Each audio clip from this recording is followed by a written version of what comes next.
Telangana phone tapping వ్యవహారంపై SIT దర్యాప్తు ముమ్మరం చేసింది.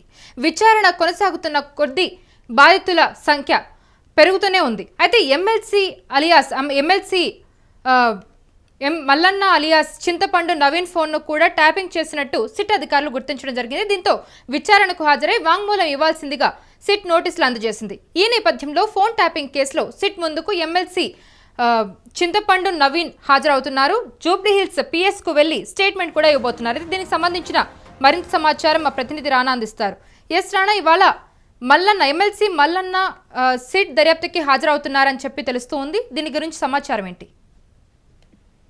2023లో జరిగినటువంటి సాధారణ ఎన్నికల్లో దాదాపు తెలంగాణ వ్యాప్తంగా ప్రముఖుల ఫోన్లన్నీ కూడా ట్యాప్ చేసినట్టుగా సిట్ అధికారులు గుర్తించారు. ఆ కోవలోనే పలువురు రాజకీయ నాయకులు అలాగే బిజినెస్ మ్యాన్లు వీళ్ళందరినీ కూడా వాళ్ళకి నోటీసులు ఇచ్చి అధికారులు పిలిపించి వారి యొక్క స్టేట్మెంట్ ని రికార్డ్ చేస్తున్నారు. మరోవైపు ఈ ఫోన్ ట్యాపింగ్ కేసు సంబంధించిన నిందితులు కూడా దాదాపు ఇప్పటి వరకు ఒక్కొక్కరిని 4-5 సార్లు సిట్ అధికారులు పిలిపించి మొత్తం వారితో విచారణ అనేది చేస్తున్న సమయంలోనే ఇప్పుడు తాజాగా ఎమ్మెల్సీగా ఉన్నటువంటి తీర్మాన్ మల్లన్న, అప్పట్లో కాంగ్రెస్ పార్టీలో చాలా క్రియాశీలకంగా పనిచేసినటువంటి తీర్మాన్ మల్లన్నపై ఆయన ఫోన్ సంబంధించినటువంటి పూర్తి స్థాయిలో ఇటు ట్యాప్ అయిందంటే కూడా అధికారులు గుర్తించారు. దానికి సంబంధించినటువంటి ఫుల్ డీటెయిల్స్ మా దగ్గర ఉన్నాయనేసి విత్ ఫోన్ నెంబర్ తో పాటు కూడా ఆ నోటీసులు వాళ్ళు పొందుపరిచారు. ఆ నోటీసులు తీర్మాన్ మల్లన్నకి ఇవ్వడం జరిగింది. ఇవాళ 11 గంటలకి జూబ్లీహిల్స్ లోని పోలీస్ స్టేషన్ కి వచ్చి మొత్తం దానికి సంబంధించి ఎవిడెన్స్ మా దగ్గర ఉన్నాయి కాబట్టి చూసి స్టేట్మెంట్ ఇవ్వాల్సిందిగా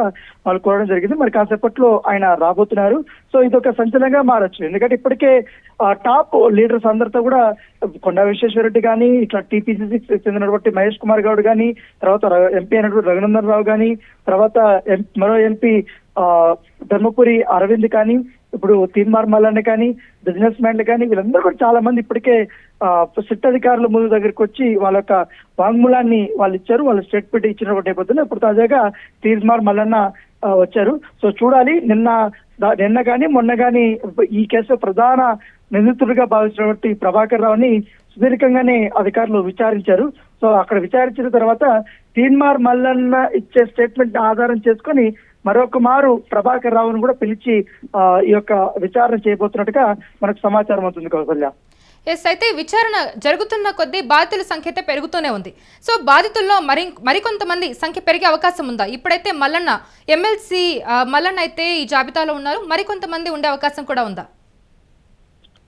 actually phone tapping case start అయినప్పటి నుంచి ఇప్పటి వరకు కూడా దాదాపు 430 మంది అఫీషియల్ గా వాళ్ళకి సంబంధించిన డేటా అనేది పోలీస్ అధికారులకు దొరికింది. దాంట్లో ఉన్నటువంటి ఆ డేటాను బేస్ చేసుకొని చాలా మంది ఇప్పుడు అధికారులకు కానీ, పోలీస్ అధికారులకు కానీ, తర్వాత ఇటు గవర్నమెంట్ లో పనిచేసినటువంటి టాప్ మోస్ట్ లీడర్స్ కానీ, అధికారులు కానీ, దాంతో పాటు గతంలో బీఆర్ఎస్ పార్టీలో చెందినటువంటి కొంతమందిని కాంగ్రెస్ పార్టీలో విత్ రేవంత్ రెడ్డితో సహా ఇంకా చాలా మంది, అలాగే ఈటల రాజేందర్ యొక్క ఫోన్ కూడా ట్యాప్ చేశారు కాబట్టి ఆయన కూడా తమ వాంగ్మూలం ఇచ్చారు. ఇంకా చాలా మంది ఉన్నారు. ఇప్పుడు కేవలం ఒక 100 మంది దాకా కూడా స్టేట్మెంట్ రికార్డ్ చేశారు. ఇంకా దాదాపు 300 మంది దాకా కూడా స్టేట్మెంట్ రికార్డ్ చేసే అవకాశం ఉన్నట్టుగా సమాచారం వస్తుంది. వాళ్ళకందరికీ ఇప్పటికి పూర్తి స్థాయి ఎవిడెన్స్లు వచ్చిన తర్వాత వారికి ఇన్ఫర్మేషన్ ఇస్తున్నారు. సో దాంతో ముందుగానే ఇప్పుడు ప్రభాకర్ రావు వచ్చారు కాబట్టి ప్రభాకర్ నుంచి వీలైనంతగా ఏ కోవలో వీళ్ళందరినీ కూడా ట్యాప్ చేశారన్న దానిపై కూడా ఇప్పుడు ప్రశ్నిస్తున్నారు.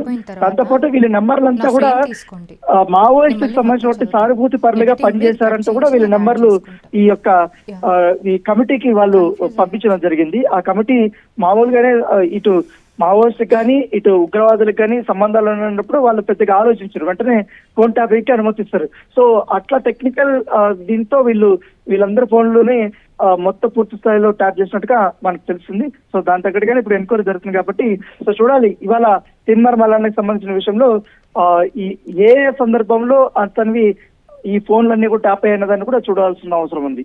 Yes Rana, thank you. So మనం చూస్తున్నాం, తెలంగాణ ఫోన్ ట్యాపింగ్ వ్యవహారంపై సిట్ దర్యాప్తు ముమ్మరం చేసింది. విచారణ కొనసాగుతున్న కొద్దీ బాధితుల సంఖ్య పెరుగుతూనే ఉంది. ఎమ్మెల్సీ మల్లన్న అలియాస్ చింతపండు నవీన్ ఫోన్ను కూడా ట్యాపింగ్ చేసినట్టు సిట్ అధికారులు గుర్తించారు. దీంతో విచారణకు హాజరై వాంగ్మూలం ఇవ్వాల్సిందిగా సిట్ నోటీసులు అందజేసింది. ఈ నేపథ్యంలో ఫోన్ ట్యాపింగ్ కేసులో సిట్ ముందుకు ఎమ్మెల్సీ చింతపండు నవీన్ హాజరవుతున్నారు. అయితే జూబ్లీహిల్స్ పిఎస్ కు వెళ్లి స్టేట్మెంట్ కూడా ఇవ్వనున్నారు ఆయన. ఇప్పటి వరకు 269 మంది బాధితుల వాంగ్మూలాలను సిట్ అధికారులు నమోదు చేసినట్టు సమాచారం. అయితే బాధితుల్లో అన్ని పార్టీల నేతలు, గవర్నర్లు, అలాగే హైకోర్టు జడ్జిలు, సినీ, అలాగే మీడియా, ఫార్మా, ఐటీ ప్రముఖులు కూడా ఉన్నట్టు తెలుస్తుంది. దాదాపు 4200కు పైగా ఫోన్లను ట్యాప్ చేసినట్టు అధికారులు అయితే గుర్తు చేశారు.